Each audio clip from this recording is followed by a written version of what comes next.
Hi, my name is Rabbi Yoni Katz. I live here in Crown Heights, Brooklyn with my wife and 7 children.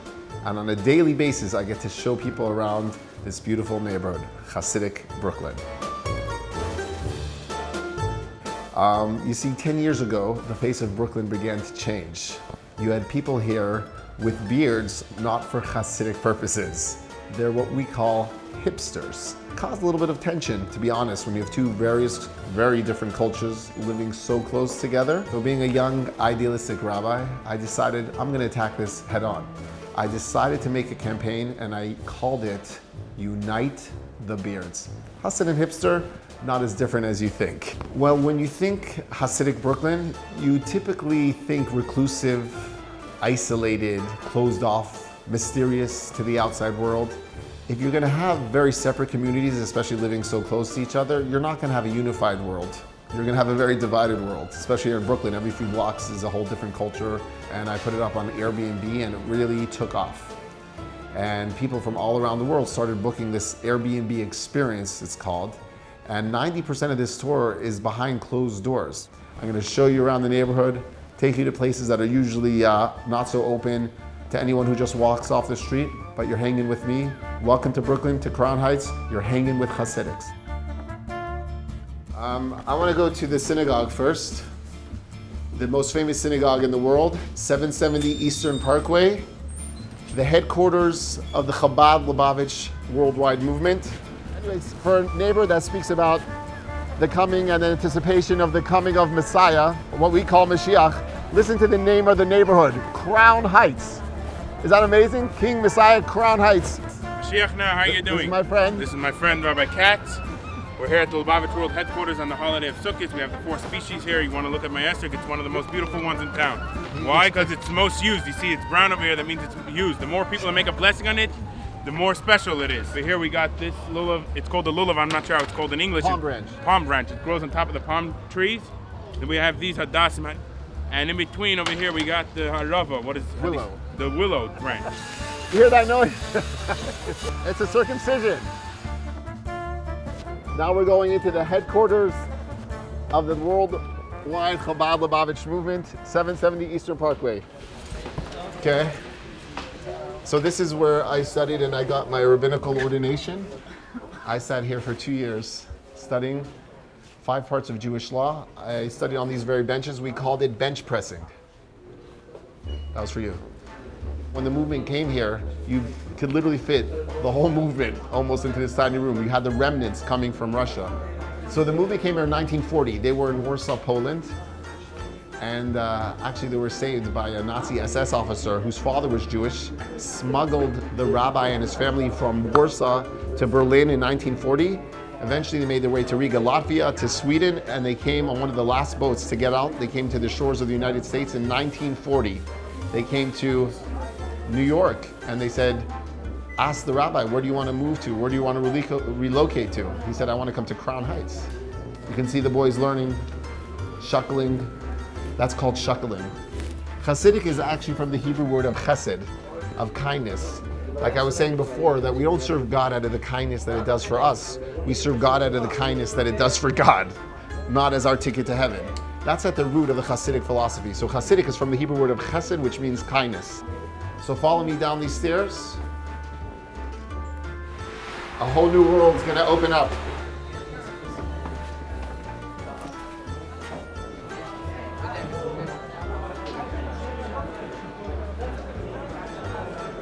And here we go.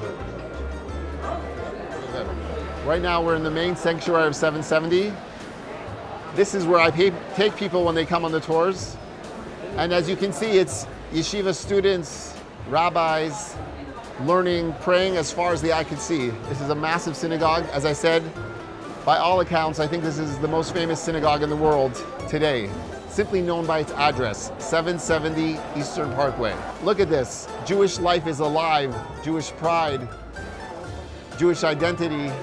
If you came to Crown Heights decades ago, people would have thought this was impossible.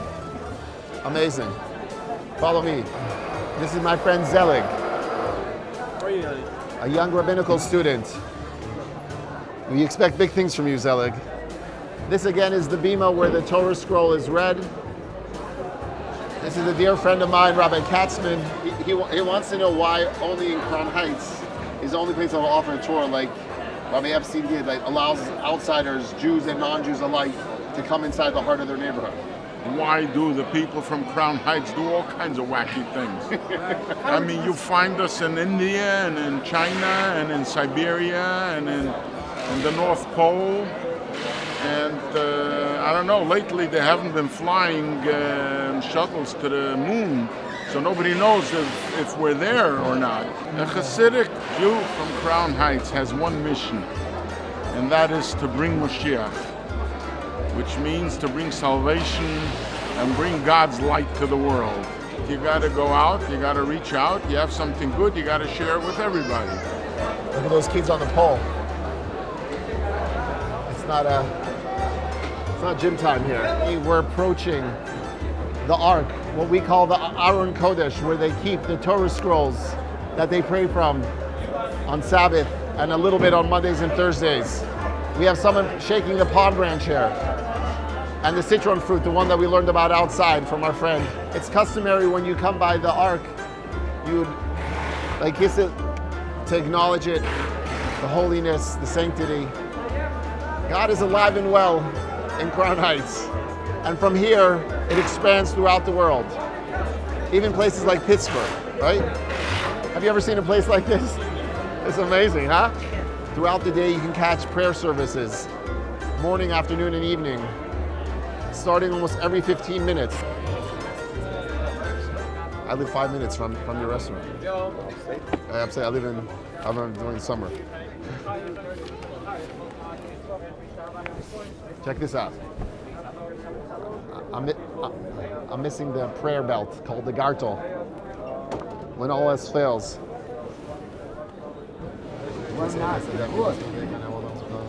You are 80?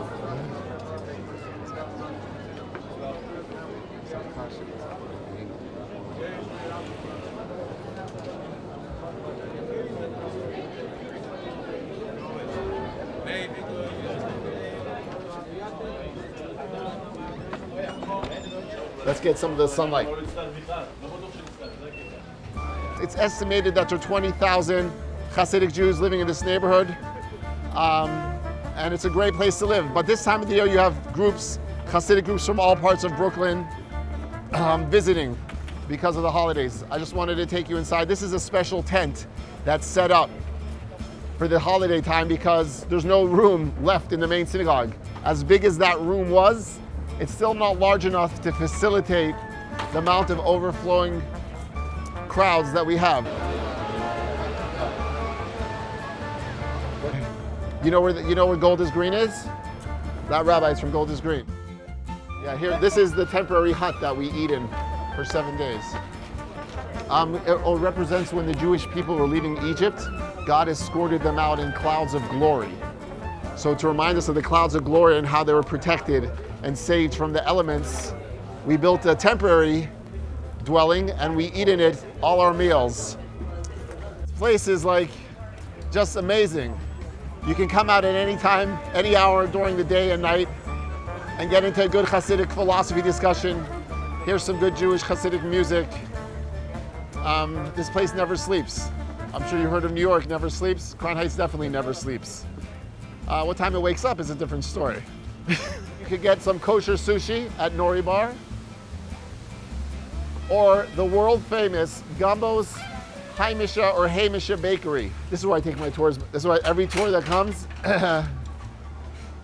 they get to come in to Gumbo's Bakery and they get a rugelach. Look at the amazing challah. And they come out happy and fulfilled. Like, this is my friend, Yehuda Chaskelovich. I didn't want to interrupt. The rabbi with the skateboard. Look at that.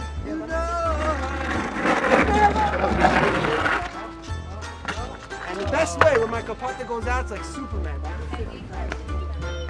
And here we are during this month of the Jewish holidays, the month of Tishrei, as we call it, is a destination for Jewish people from around the world, from Israel, from France. So where do they all come to?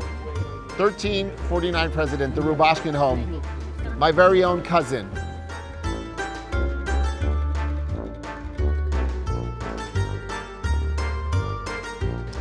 love it. You see that? What's up, you love them? They love it. Follow me deep. You're not afraid, right? God is with us.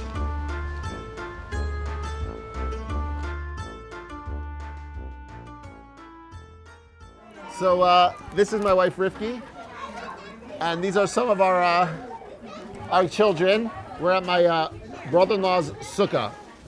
So this sukkah, as you can see by the bamboo ceiling, is a very temporary hut, temporary dwelling for the festival. We try to do as much as we can in the sukkah. And this is Shayna, as a father of 7, not only you're a father, but you're a walking jungle gym. Look at this.